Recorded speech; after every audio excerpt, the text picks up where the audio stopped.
Shalom a todos los Bene Israel, a todos los hijos de Israel les habla Córdoba, su Javer, su amigo, su hermano. Estamos acá en Chile, año 2018, en calendario gregoriano, y celebrando en esta semana la festividad de Hanukkah. Como todos sabemos, Hanukkah no es una convocatoria de las que está en Vaikra, capítulo 23, o conocido como Levítico, capítulo 23, donde está Pesach, Shavuot, Pesach, pasar sobre, Shavuot, semanas, y todas las otras convocatorias. Sin embargo, Hanukkah, al igual que Purim, son festividades que nacen a raíz de eventos históricos muy importantes para el pueblo de Israel, en el cual Hashem mostró su favor hacia Israel. Entonces, Hanukkah, aunque sea una festividad que no está contemplada en Vaikra, en los capítulos referente a las convocaciones, eso no quiere decir que no sea una bendición contemplarlas y celebrarlas. Por eso nosotros acá en Bet Israel celebramos junto con toda la comunidad de discípulos del Mashiach esta preciosa fiesta como lo es Hanukkah. Entonces, con esta clase queremos seguir dando y arrojando luz acerca de qué es Hanukkah, qué significa Hanukkah. Como todos sabemos, haciendo un poco de historia, en el año 300 antes de la era común hubo un emperador griego llamado Alejandro, conocido como Alejandro Magno, es decir, Alejandro el Grande. Él conquistó Babilonia, conquistó Persia, conquistó la India, conquistó todo el mundo conocido de aquella época. Fue un hombre guerrero, un gran líder. Y a los 33 años, él muere. Cuando él muere, de acuerdo a una profecía que está en el libro de Daniel, el profeta Daniel, en el capítulo 11, su reino se dividió en 4. Sus 4 comandantes principales se dividieron el reino. Con el pasar de los años, estos comandantes, que se convirtieron en reyes, cada uno de su región, fueron teniendo hijos y fueron teniendo descendientes. En Siria, uno de los reyes, llamado Seleuco, inició la dinastía conocida como los Seleucidas. Estos Seleucidas fue una dinastía de reyes de los cuales, con el pasar de los años, nació uno muy perverso. Este rey se llamaba Antíoco Epífanes. Cuenta las escrituras que nos relatan la historia de los Macabín, conocido en español como Macabeos, Macabeos 1 y Macabeos 2. Dice el capítulo 1, el verso 10: los griegos habían establecido su reinado en Siria desde hacía ya 137 años. Pasado ese tiempo surgió de entre ellos un rey muy malo, llamado Antíoco Epífanes. Era hijo del rey Antíoco y había estado preso en Roma. En ese tiempo aparecieron también unos israelitas, los cuales querían que el pueblo desobedeciera la Torá de Moshe. Estos israelitas traidores animaban a sus compatriotas para que se unieran a las naciones vecinas. Para convencerlos decían que sus problemas comenzaron al separarse de esas naciones. Los israelitas que querían unirse a las naciones vecinas fueron a hablar con el rey para que les permitiera vivir y actuar según las costumbres de esos pueblos que no creían en Elohim. Y el rey les dio permiso de hacerlo. Por eso construyeron en Jerusalén un centro deportivo, es decir, un gimnasio, donde además se enseñaban la lengua y cultura griegas. Los varones israelitas se hicieron operar para que no se les notara que estaban circuncidados. De esa manera, estos hombres rechazaron la alianza, el pacto que Elohim había hecho con el pueblo de Israel. Vivían y actuaban como los que no creen en Elohim y se dedicaban a hacer toda clase de maldades. Cuando Antíoco Epífanes vio que su reino estaba seguro, decidió conquistar Egipto para agrandar su imperio. Para lograrlo salió a invadir Egipto con su poderoso ejército, sus carros, elefantes, caballos y muchos barcos. Atacó a Ptolomeo, rey de Egipto, y lo hizo huir. Con su ejército mató a muchas personas y las dejó tiradas por el campo. Entonces Antíoco conquistó las principales ciudades de Egipto y se apoderó de las riquezas del país. Después de vencer a Egipto, Antíoco marchó hacia Israel y lo atacó con su poderoso ejército.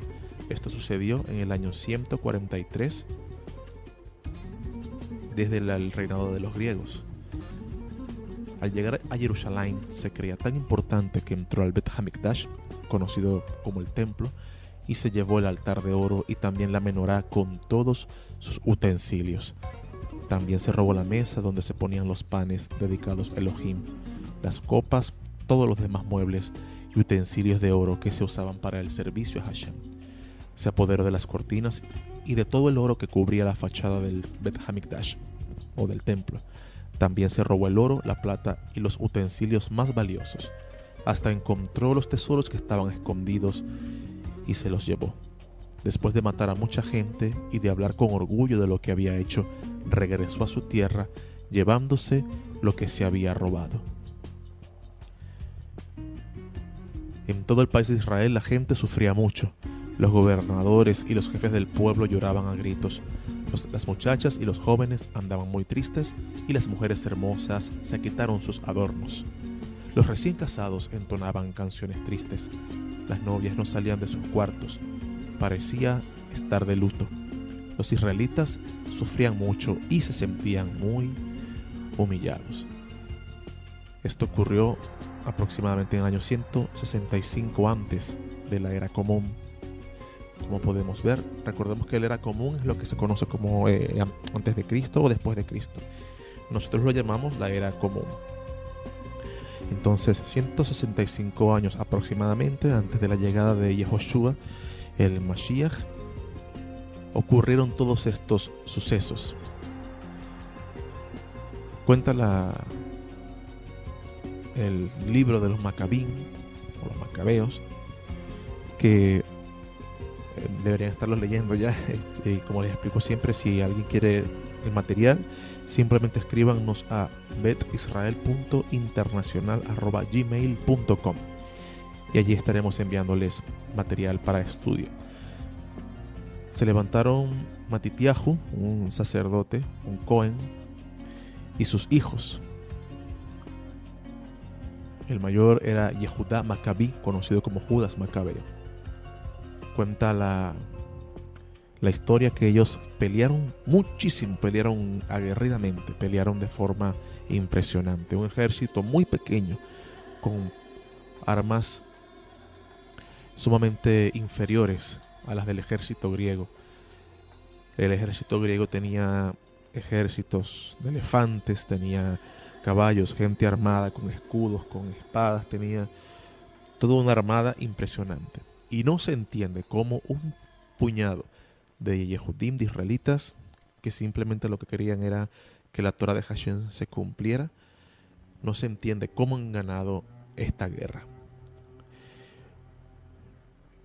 Un milagro total que Hashem hizo en favor de su pueblo, porque por poco se extingue la luz de la Torah.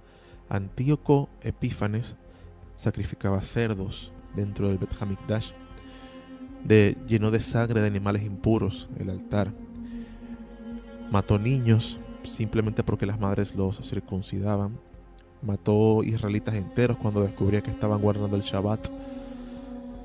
Todo aquel que se atrevía a tener un rollo de la Torah, al que le consiguieran un rollo, al que le consiguieran escritos referente a la Torah, era ejecutado de inmediato. Todas las calamidades las podemos leer en los dos libros de los Macabín. A través de las guerras que llevaron a cabo Yehudá, sus hermanos, pudieron vencer y expulsar a los griegos de Israel. Y una vez que ellos están rededicando el Bet Hamikdash, están limpiándolo, purificándolo, Dice la tradición, algunos dicen que es verdad, otros dicen que no, que es solamente una parábola. Sea como sea, la simbología que tiene Hanukkah es súper importante. Cuenta la tradición que consiguen un poco de aceite del que no había sido profanado por los griegos. Un aceite que supuestamente iba a durar un día. Es decir, la cantidad de aceite que consiguieron era para que durara un día. Sin embargo, milagrosamente, la menorá, que la lograron recuperar, conocida como el candelabro, la menorá, recordemos que tenía que estar siempre dentro del Mishkan o tabernáculo y después dentro del Bet HaMikdash, el templo, siempre con luz, con un aceite especial, una mezcla de aceite especial que Hashem le había ordenado a Moshe hacer, aceite que no podía ser mezclado, que no podía ser profanado. Los griegos, todo el aceite que ellos consiguieron lo profanaron, de modo que no se podía usar en la menorá. Entonces, según la historia, consiguieron un poco de aceite que nunca había sido profanado, es decir, aceite llevado a cabo conforme a la ordenanza que está en la Torá. Y ese poquito de aceite que iba a durar para solo un día, en realidad duró para 8 días, lo cual les permitió a ellos hacer aceite nuevamente en esos 8 días, y ahí sí la menorá pudo ser iluminada. Entonces todo tiene que ver la simbología con aceite, iluminación, luz, dedicación. Hanukkah significa dedicación, y eso fue lo que precisamente hicieron los israelitas. Pudieron volver a dedicar el Bet HaMikdash al servicio de Hashem. Hanukkah es la festividad de la luz, una luz que llena el alma y calienta el corazón. Aunque fuera está frío y oscuro, debido al invierno que hay en Israel, en esta parte del mundo no es invierno. Sin embargo, desde donde nació la festividad ya es invierno, ya es frío, es oscuro. El resplandor de las velas de Hanukkah penetra en la profundidad de la noche de invierno, permeándola de calidez y transformando la oscuridad en una fuerza de luz. ¿De dónde proviene la fuerza de las velas de Hanukkah para no solo disipar la oscuridad, sino transformarla en luz? Las dos primeras letras de la palabra Hanukkah son la letra Het y Nun. Se lee Gen, significa Gen, uno de los 8 sinónimos de belleza en hebreo. Gen significa literalmente favor.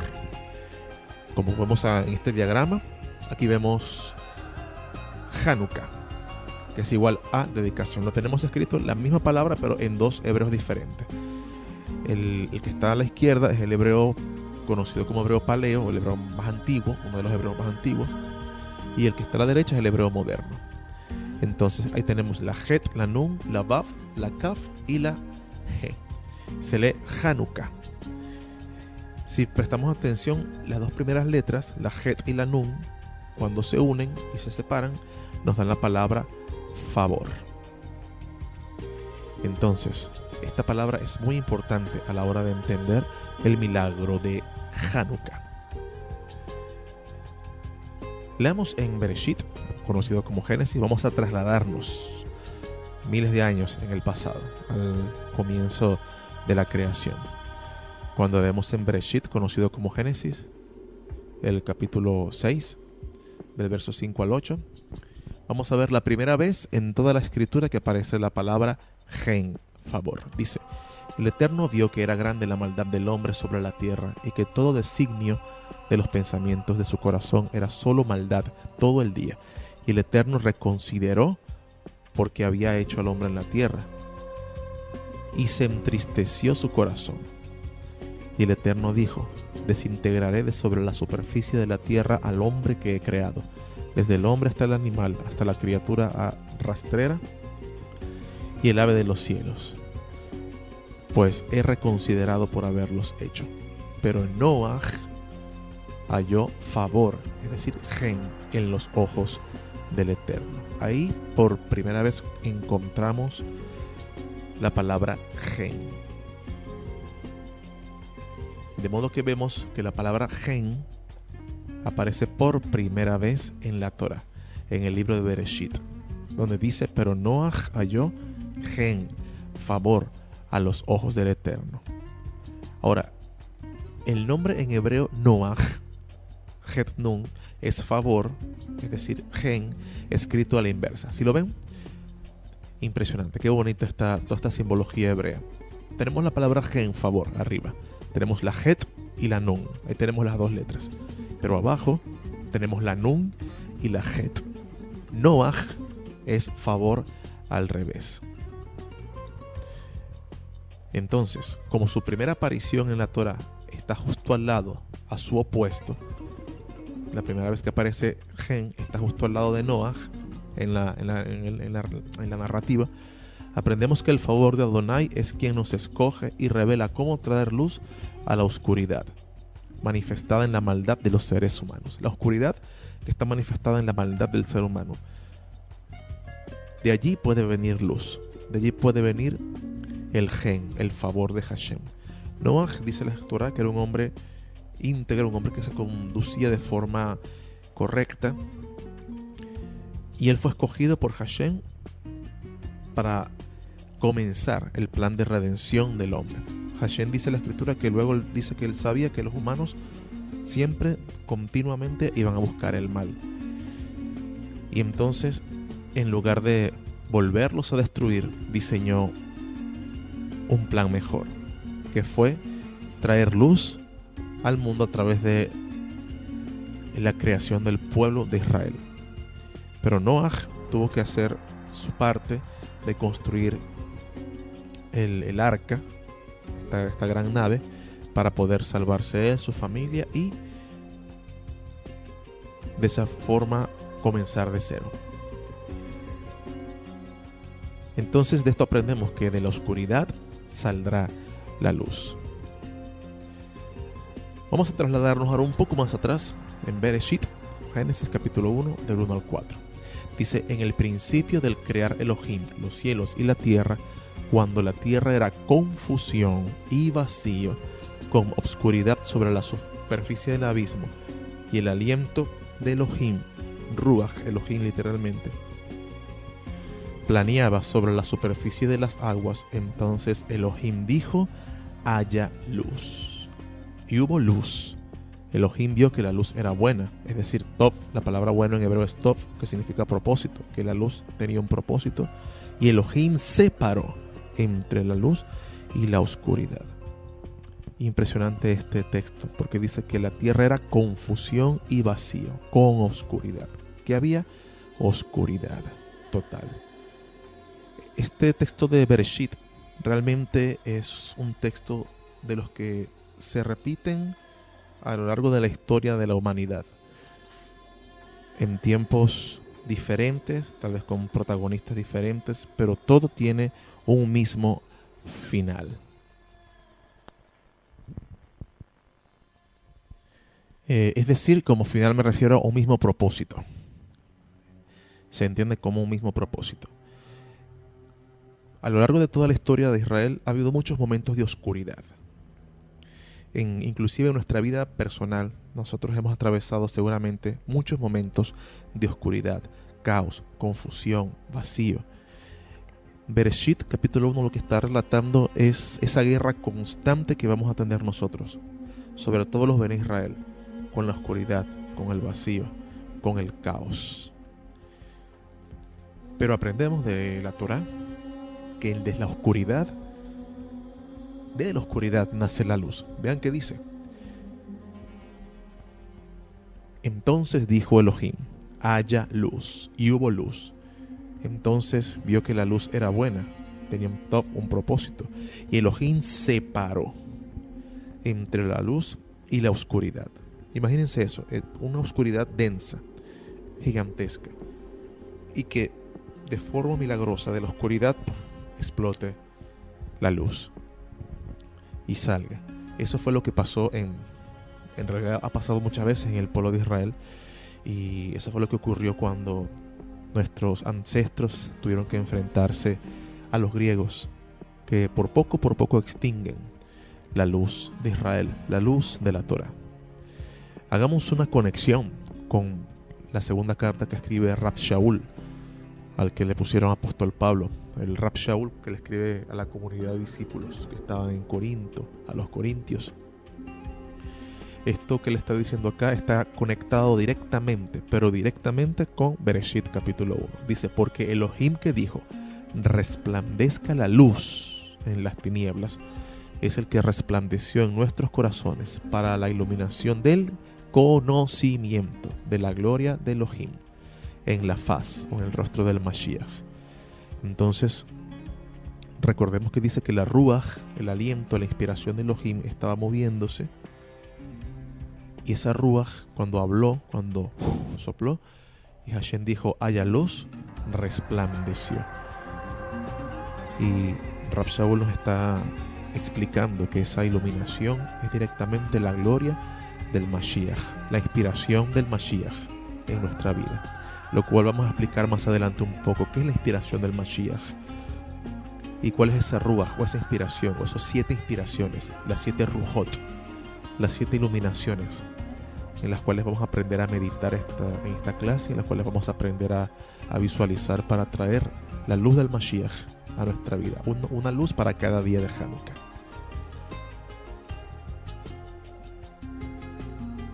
Como vemos acá en el Mishkan, anteriormente el que era el Mishkan, conocido como el tabernáculo, después se convirtió en el templo, en el Bet Hamikdash, cuando Salomón construyó el templo. En el interior había una menorá, aquí la podemos observar, llamada candelabro. Esta tenía 7 brazos.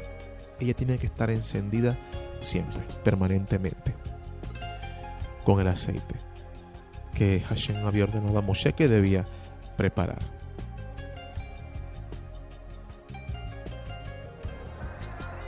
Leemos en el rollo del profeta Yeshayahu o Isaías, en el capítulo 11, está hablando del Mashiach, de qué va a ser el Mashiach, cuál va a ser su función, cuál va a ser su inspiración, qué viene a traer el Mashiach.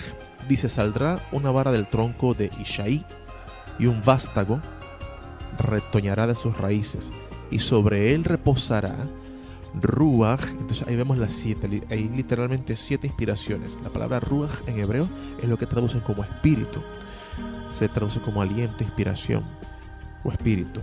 Ruach, aliento, inspiración de Adonai, el primero. Ruach de sabiduría o Ruach Jochma en hebreo. Ruach de inteligencia, en hebreo Ruach Binah. Ruach de consejo, en hebreo Ruach Etzá. Ruach de poder, en hebreo Ruach Geburah. Ruach de conocimiento, en hebreo Ruach Da'at. Y Ruach de temor de Adonai, de respeto hacia Adonai. Sigue diciendo el profeta Yeshayahu, se deleitará en el temor de Adonai, no juzgará según la vista de sus ojos, ni arbitrará, es decir, no hará juicio por lo que oigan sus oídos, sino que juzgará con rectitud a los pobres y arbitrará con equidad por los mansos de la tierra. Herirá al opresor con la vara de su boca, y con el aliento de sus labios matará al impío. La rectitud será el cinto de sus lomos, y la fidelidad ceñidor de su cintura. Esta es la inspiración. Esta inspiración viene para nosotros también, para que nosotros tengamos todas estas cualidades: sabiduría, inteligencia, consejo, poder, conocimiento, temor de Adonai. Entonces comencemos a meditar para cada día. Hagamos una pequeña meditación. Acá tenemos Ruach, Adonai, como se escribe.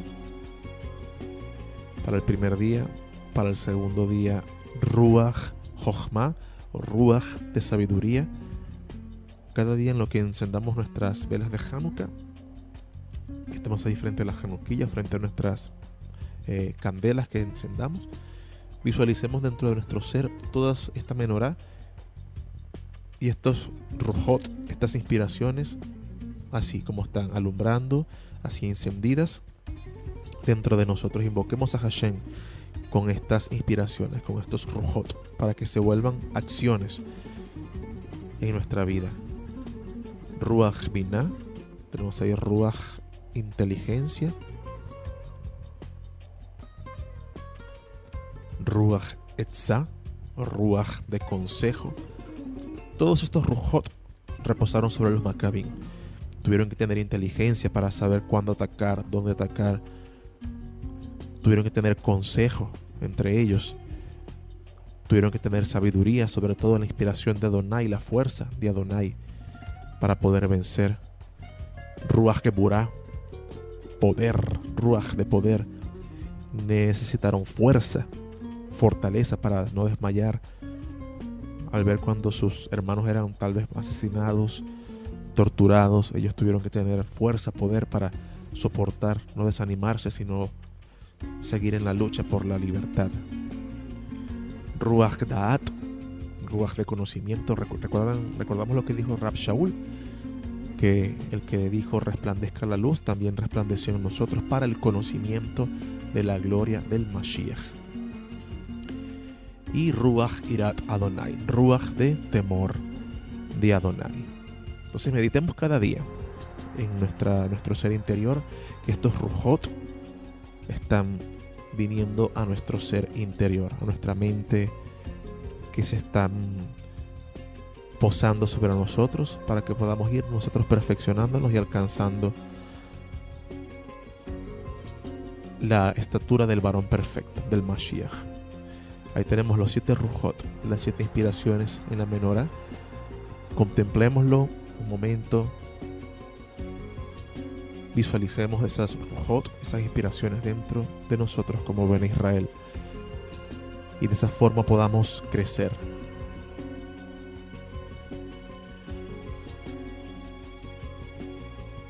El milagro de Hanukkah.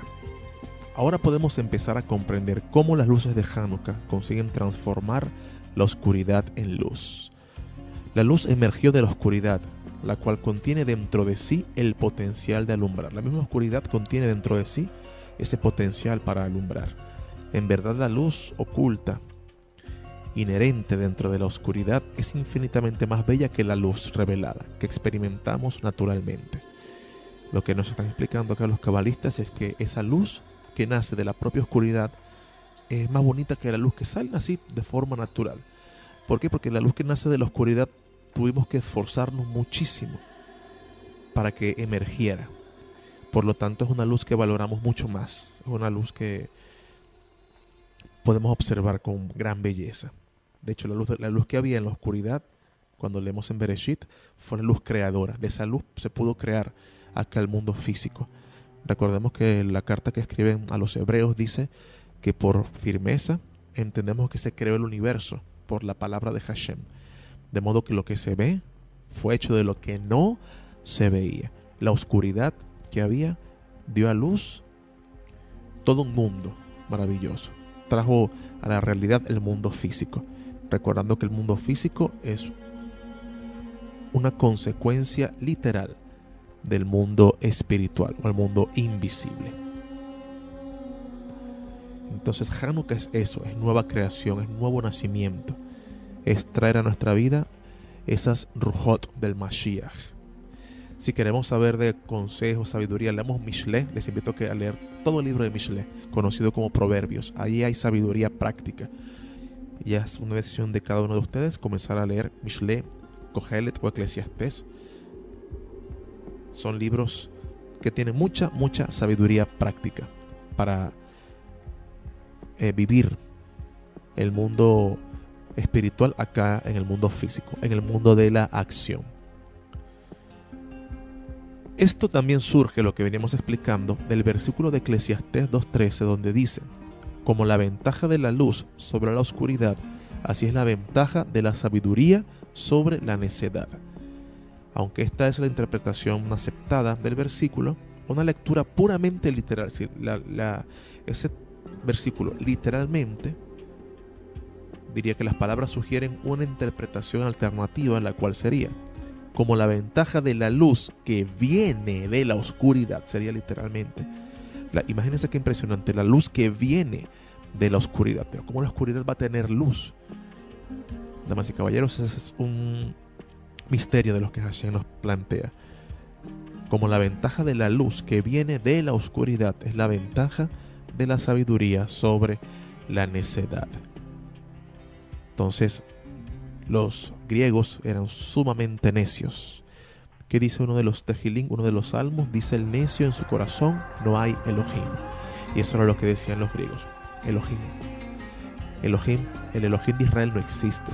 Quienes existen son nuestros dioses griegos: Zeus, Afrodita, Poseidón, Antíoco IV Epífanes puso una estatua del dios Zeus, ese dios pagano, dentro del Bet Hamikdash. Entonces, la pura necedad y la sabiduría es la luz. La sabiduría que recibió el pueblo de Israel les ayudó a traer nuevamente la Torá, a traer nuevamente la vida del reino aquí a la tierra.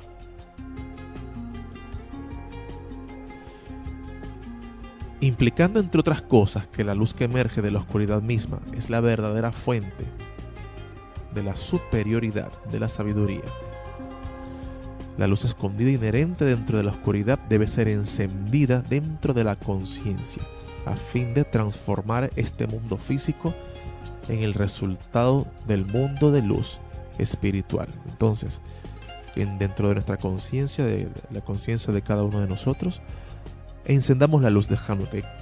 Cada vez que encendemos las velas de Hanukkah y recitamos las bendiciones, estamos llevando a cabo una acción física, pero que tiene un impacto en nuestra vida espiritual.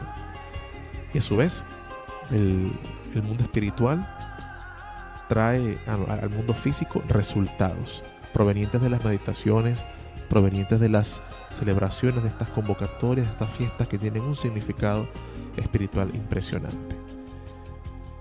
Aquí yace el secreto de la redención, lo que es el plan de redención, lo que es la rectificación, expresado en la Kabbalah como el proceso de rectificar este mundo, repararlo, por medio de los actos heroicos de rectitud y bondad. Y así las almas perdidas de Israel serán incitadas a reencontrarse con su pueblo, su tierra y su Elohim. Cuando encendemos las luces de Hanukkah o le hablamos a alguien, compartimos con alguien de esta fiesta, a alguna persona dentro de sí se puede encender esa luz para traer a este mundo el reinado del Mashiach, pero sobre todo para que los hijos de Israel que están entre las naciones dispersos, que están allí dormidos, puedan despertar. El milagro de Hanukkah representa la habilidad de revivir la chispa divina de luz que habita escondida en el alma de cada hijo de Israel, independientemente de cuán conscientes están él o los demás de su existencia. Hay muchos hijos de Israel que están por allí, que no tienen conciencia que ellos son hijos de Israel, no saben de su existencia. Así que Hanukkah nos ayuda a despertarnos a nosotros y a ellos también.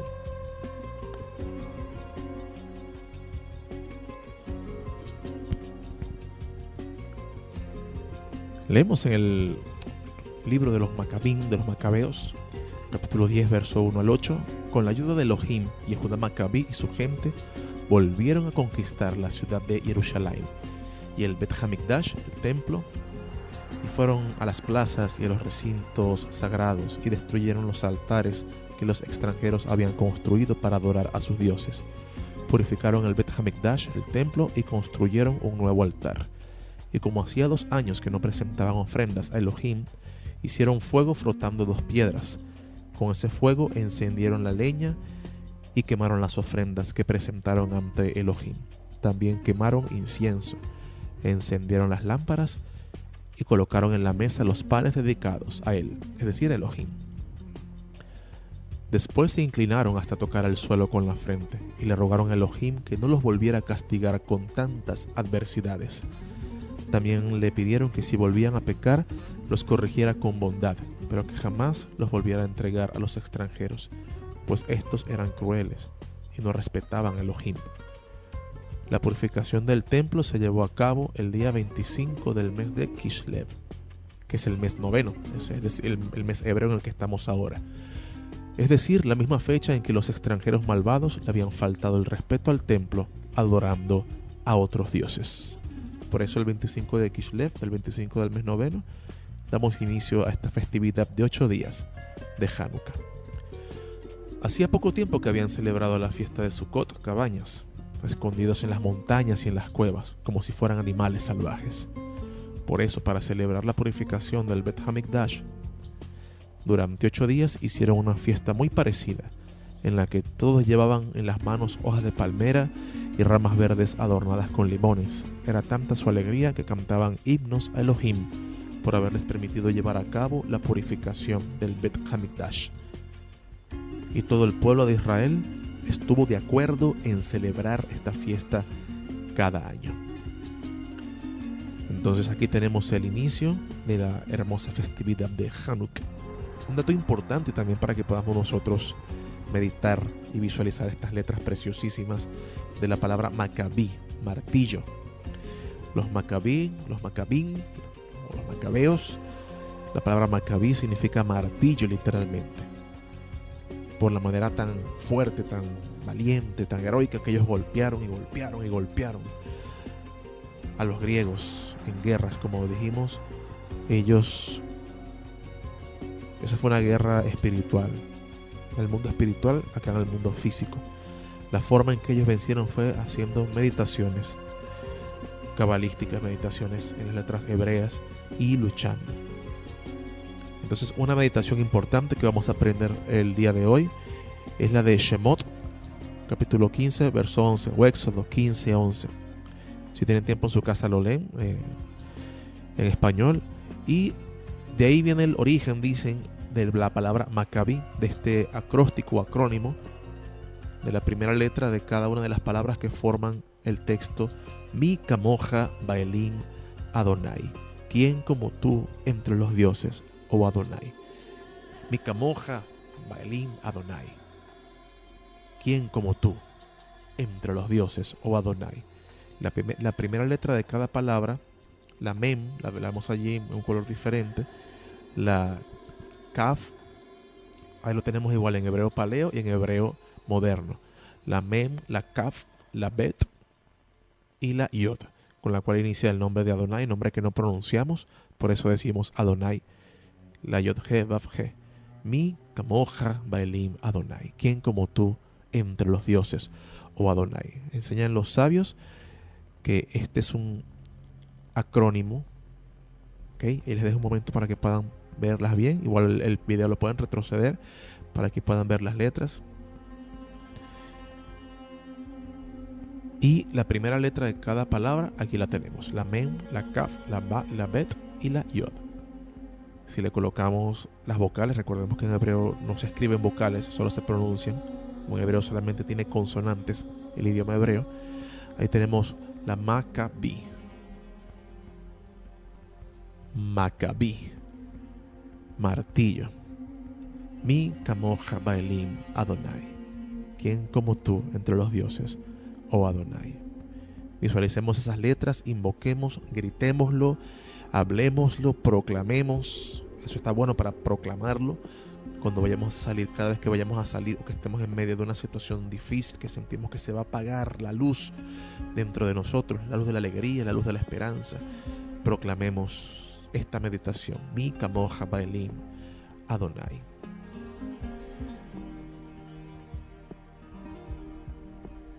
Así que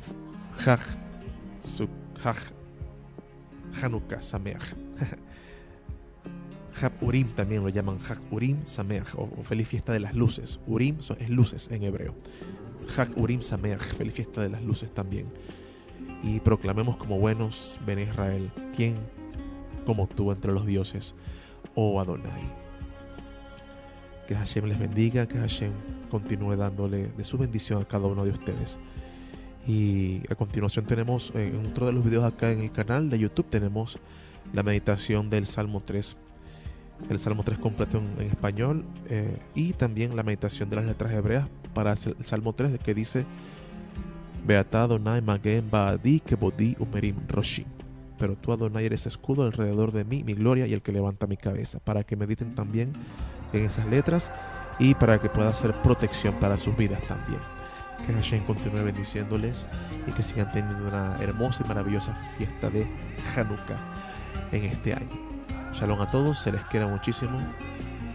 Bendiciones. Shalom, ubrajot, paz y bendiciones.